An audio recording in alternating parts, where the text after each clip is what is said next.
Acompanhe esse vídeo aí neste exato momento e veja se não é uma grande realidade hoje. Acompanhe aí, presta bem atenção. Que nós vamos entender que a nossa missão é séria. As pessoas não vêm à igreja simplesmente porque não tem o que fazer. Pensa comigo. Se você vai à padaria, você vai fazer o que na padaria? O que você vai fazer na padaria normalmente? Comprar pão. Se você vai ao supermercado, normalmente você vai fazer compras. Então uma pessoa que vem à igreja, normalmente ela vem em busca de quem? De Deus. Tá certo? E quem vem à igreja vem com diversas necessidades.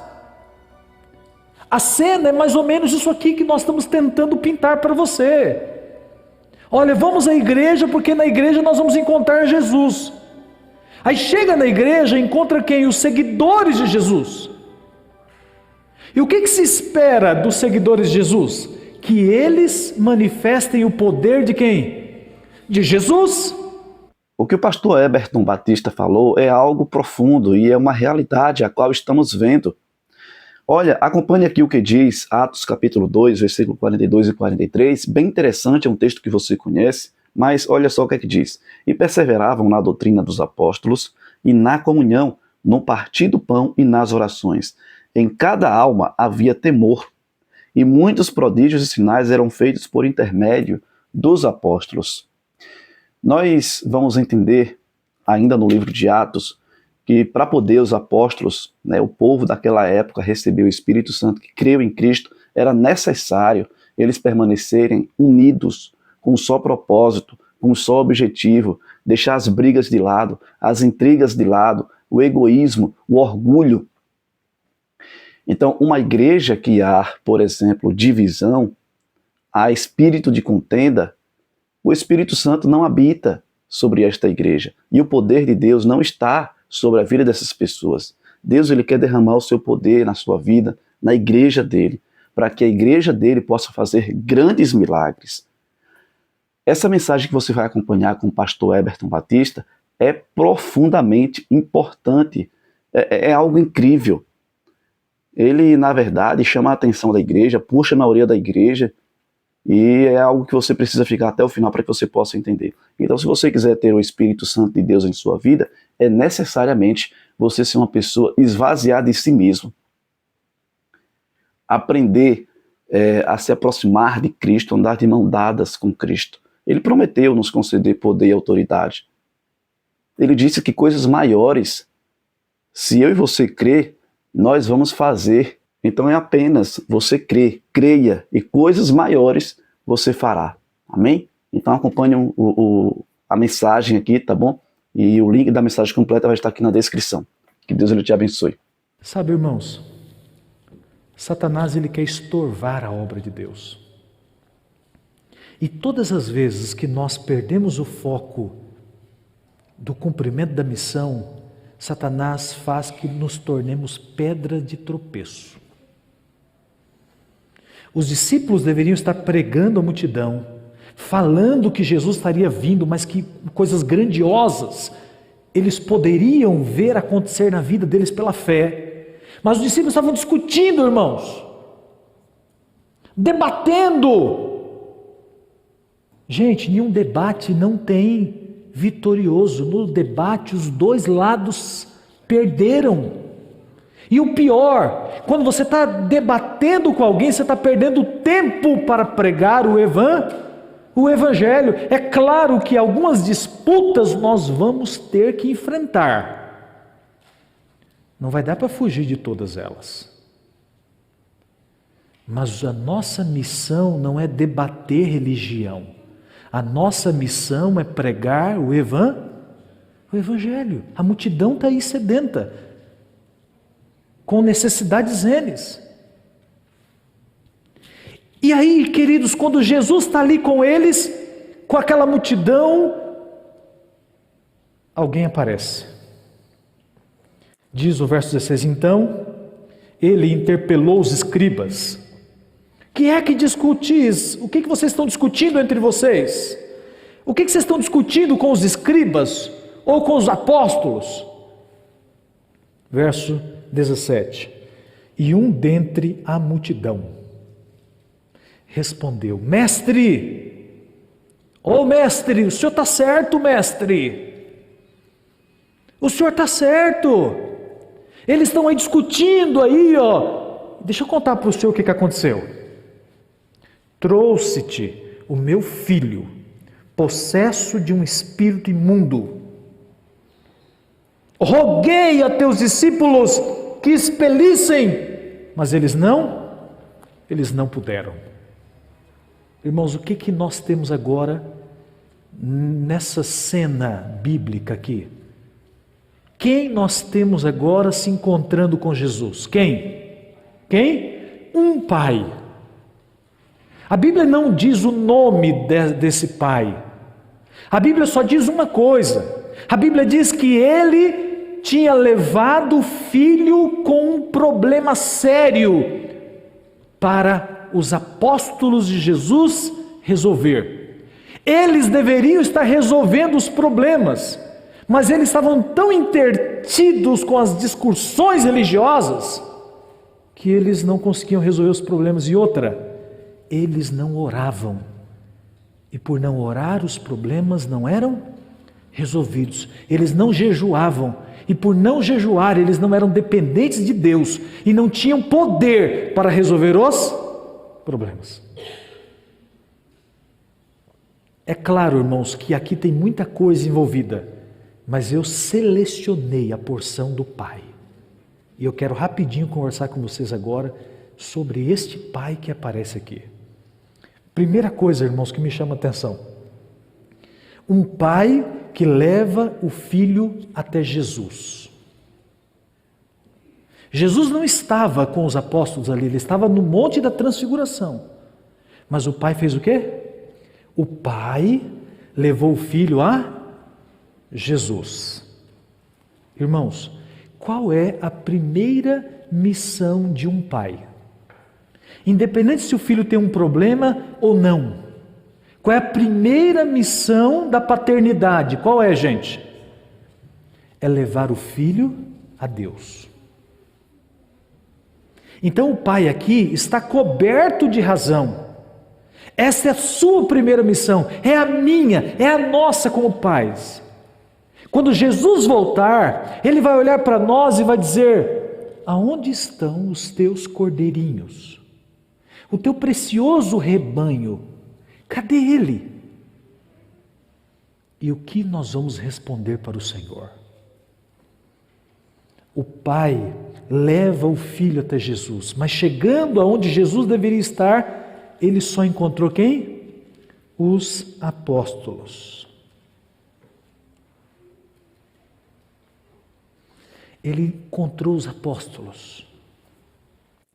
Sabe, irmãos, tem muitas pessoas que vêm à igreja. Tem muitas pessoas que vêm à igreja procurando Jesus. E quando chega na igreja, o que eles encontram? Só os seguidores de Jesus. Pastor, mas e aí? E aí, irmãos, que nós vamos entender que a nossa missão é séria. As pessoas não vêm à igreja simplesmente porque não tem o que fazer. Pensa comigo. Se você vai à padaria, você vai fazer o que na padaria? O que você vai fazer na padaria? Normalmente, comprar pão. Se você vai ao supermercado, normalmente você vai fazer compras. Então, uma pessoa que vem à igreja, normalmente ela vem em busca de quem? De Deus. Tá certo? E quem vem à igreja vem com diversas necessidades. A cena é mais ou menos isso aqui que nós estamos tentando pintar para você. Olha, vamos à igreja porque na igreja nós vamos encontrar Jesus. Aí chega na igreja e encontra quem? Os seguidores de Jesus. E o que se espera dos seguidores de Jesus? Que eles manifestem o poder de quem? De Jesus. Então aquele pai vai até os apóstolos e diz assim: olha gente, eu estou com um problema sério aqui, Jesus está por aí? Não, mas nós seguimos ele, qual é o problema? Diz para nós. O problema é que o meu filho está endemoniado. E o meu filho vem sofrendo com essa possessão há muito tempo. Ele diz para Jesus que era desde a infância. Já pensou? Uma criança que agora está ali, a Bíblia não diz detalhes, mas eu imagino que deva ter ali uns entre 11 e 14 anos. Imagina uma criança desde tenra idade, uma criança dominada por um demônio. Parece que era epilepsia, mas era uma epilepsia causada por um espírito demoníaco. Imagina o sofrimento dessa família, a dor dessas pessoas, sobretudo de quem? Do pai. Eu imagino o pai olhando para aquela criança, tendo convulsões sobre convulsões, e aquele pai pensando: poxa, Senhor, o Senhor me deu um filho para isto? Senhor, o meu filho precisa crescer, estudar, quem sabe ter a profissão que eu tenho, porque naquela época era muito comum que os filhos seguissem a profissão de quem? Dos pais. E o pai olha e não vê perspectiva. Esse era o contexto. E ele fez o correto. Ele buscou Jesus. Ele buscou os seguidores de Jesus. Mas deixa eu perguntar para você. Os seguidores de Jesus resolveram o problema? Sim ou não? Por que não, gente? Por que eles não resolveram o problema? Sabe de quem eu lembro? Eu lembro do episódio da Porta Formosa, em que Pedro e João viram ali um homem pedindo esmola, que era coxo, e eles disseram assim: eu não tenho prata e não tenho ouro, mas o que eu tenho, te dou. Levanta e o quê? Levanta e anda. E aquele homem levantou e andou, e foi um milagre tremendo, que abriu portas para a pregação do Evangelho. Veja, eles não eram Jesus, mas eles carregavam o poder de quem? O poder de Jesus. Muitos anos depois, um bispo da igreja romana disse assim: hoje nós não podemos dizer que não temos prata e ouro, porque a igreja é rica. E aí alguém respondeu e disse assim: mas nós também não podemos dizer levanta e anda, porque nós não temos poder. Que tristeza, né, irmãos? O que adianta ter recursos? O que adianta ter templo? O que adianta, irmãos, ter roupas finas, caras? O que adianta ter os melhores equipamentos? O que adianta, irmãos, ter todo aparato que o mundo pode nos oferecer para facilitar a pregação, se nós não temos o quê? Poder. Poder. Hoje, milhares de pais estão procurando Jesus e os seus seguidores para que um problema sério seja resolvido na vida deles, ou então da sua família. Uma outra coisa, irmãos, que me chama a atenção é o seguinte: aquele pai entendia que o problema do seu filho não era de ordem emocional, físico simplesmente. O problema daquele filho era de ordem espiritual.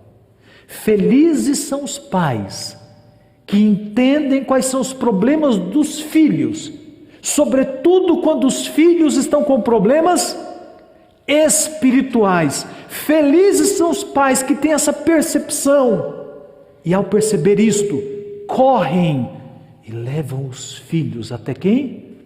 Até Jesus. Felizes são esses pais.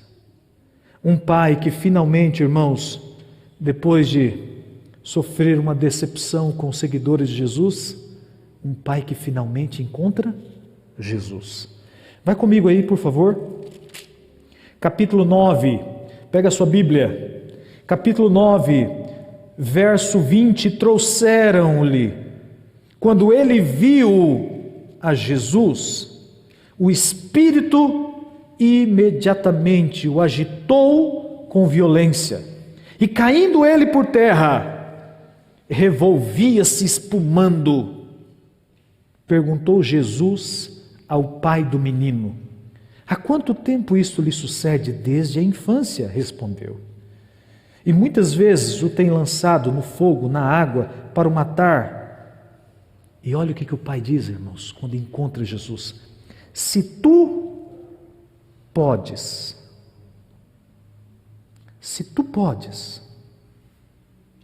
tudo é possível ao que crer. Jesus respondeu para ele: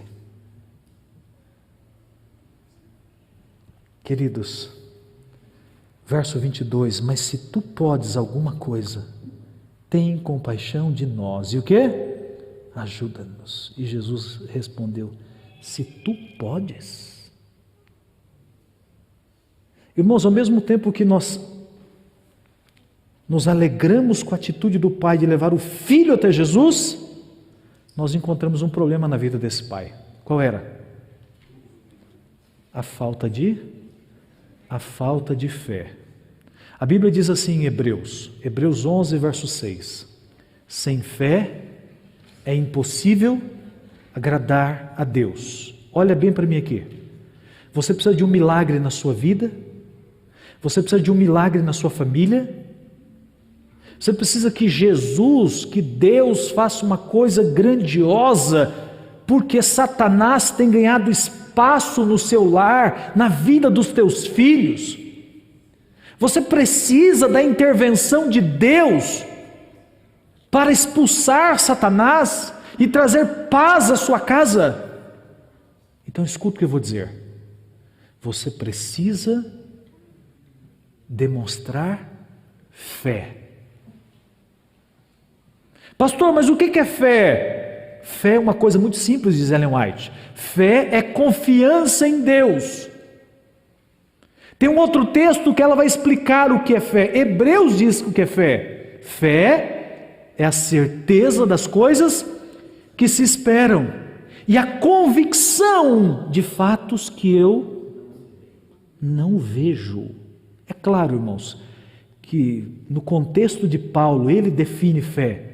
O que é fé para Paulo em Hebreus 11? É a certeza daquilo que ele esperava. O que Paulo esperava? A volta de Jesus. E nós, os vivos, que ficarmos, nos ajuntaremos com os que seremos levados para o encontro do Senhor nos ares. Estaremos para sempre com o Senhor. Então a fé de Paulo é a certeza daquilo que eu espero. Jesus vai voltar. E Paulo tinha uma convicção de ferro nisto. Jesus vem. É a certeza daquilo que eu espero. Mas a fé é a convicção de fatos que eu não vejo. E Paulo está falando do que agora? No contexto dele, tá? Ele está falando do grande conflito entre o bem e o mal. Então Paulo, a fé dele está baseada na volta de Jesus, e ele sabe que ele não enxerga o grande conflito nos mínimos detalhes, mas ele sabe que Deus está cuidando dele, está livrando ele dos males. Amém? Ellen White tem uma outra definição de fé, irmãos, que apresenta no livro Caminho a Cristo. E ela diz assim: fé é crença mais submissão à vontade de Deus. Lembra o que a Bíblia diz? Que os demônios creem que tremem. Só que crer não é fé, gente. Crença não é fé. Qual é a diferença de crença para fé? Crer é você saber de uma coisa e você não poder negar e diante daquilo declarar. Isso é crença. E os demônios creem. Quando eles viam Jesus caminhando ali pela Galileia ou em algum lugar que eles encontravam Jesus, eles corriam e eles se prostravam e diziam: Filho do Deus Altíssimo! O que é conosco? Eles têm crença, eles sabem de coisas que eles não podem negar e são obrigados a declarar. Mas o que é fé? Fé vai além de crença. Fé é você ter crença, mas ter submissão à vontade de Deus. E Ellen White diz assim, Porque essa submissão tem a ver com duas coisas: um coração rendido a Jesus e todas as afeições centradas em Cristo. Amém? Então, por que os demônios têm crença, mas não têm fé? Porque eles não são submissos. Eles são rebeldes. Ok? Mas o Filho de Deus não. A fé é crença, eu conheço e agora eu me submeto.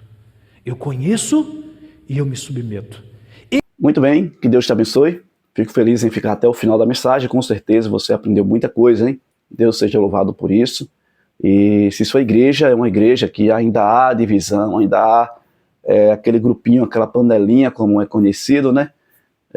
Vamos entrar em oração ao nosso Deus para que o Espírito Santo aí acabe com essas picuinhas, né? Como é dito, ditado aqui, essas intrigas, esses falatórios, o orgulho, o egoísmo, que isso aí seja repreendido no nome de Jesus e que possamos ter uma igreja viva em nome do Pai, do Filho e do Espírito Santo para alcançar outras pessoas aí. Então fica aqui o meu abraço para você, tá bom? E eu convido você a fazer parte desse canal se inscrevendo aí, deixa aí o teu like, o teu gostei, comenta, compartilha para que mais pessoas possam ter acesso a esta mensagem especial, maravilhosa. Compartilha aí o link para os grupos, com certeza é uma mensagem importante.